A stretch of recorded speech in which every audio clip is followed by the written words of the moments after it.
So people don't like to talk to me at dinner parties because I'm not going to talk to you about the death penalty or the war on drugs. I'm going to talk to you about things like prosecutors.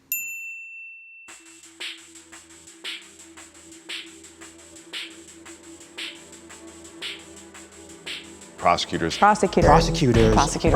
Prosecutors. Prosecutors. Prosecutors. I am here to offer my semi-informed opinions about the power and potential hope in district attorneys and prosecutors to defuck the criminal justice system.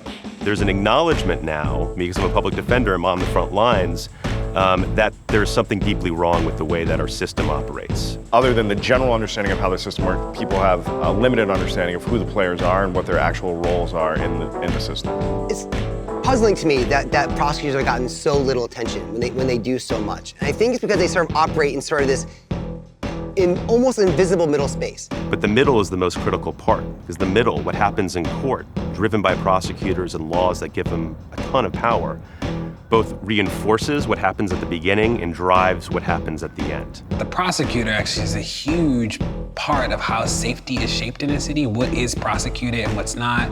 What are the recommended sentences for people? What does bail look like? The prosecutor is actually they are the leverage point there. They operate with almost unfettered discretion and have been using that discretion to drive, intentionally or not, to drive over prison populations over the past 25, 30 years. The reality is that our justice system is overloaded.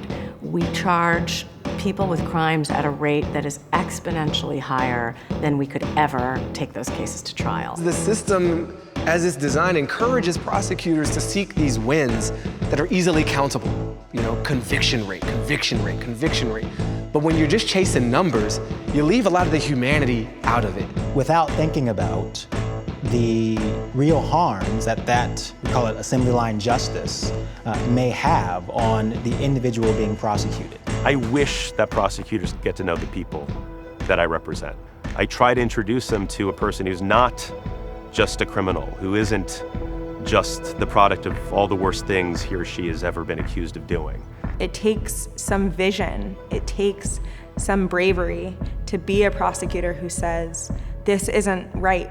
This isn't how I want an office to function, and this isn't the role I want my office to be playing in the deterioration of communities. And one of the things that has been powerful over the past couple of years is that people, advocates have been informing citizens about the immense power that the district attorneys have across the country to actually change the way criminal justice looks. Prosecutors tomorrow could change the justice system if they wanted to.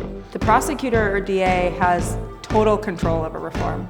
In fact, we can't have real reform without them. In 2018, over 1,000 of those elected prosecutors are up for election. Each of those represents a chance for that particular community to make a statement. What the public wants to have happen is what the district attorney should be doing. Local DAs respond to the local electorate, and they are the only people who have any control over them. And so the way to control who's at the top is to vote. I care about voting in a democracy. I know, it's old-fashioned. An elected district attorney has the power to set policy for an office of hundreds of lawyers, which in turn has a ripple effect to thousands and thousands of cases every month in the system. One of the things that I'm always mindful of is that people made this system, so people can remake the system, people can transform the system, people can undo the damage and build new, imaginative, beautiful things that actually do work for people. And I think that that's the moment that we're in now. So yeah, it's super, it's like a big deal.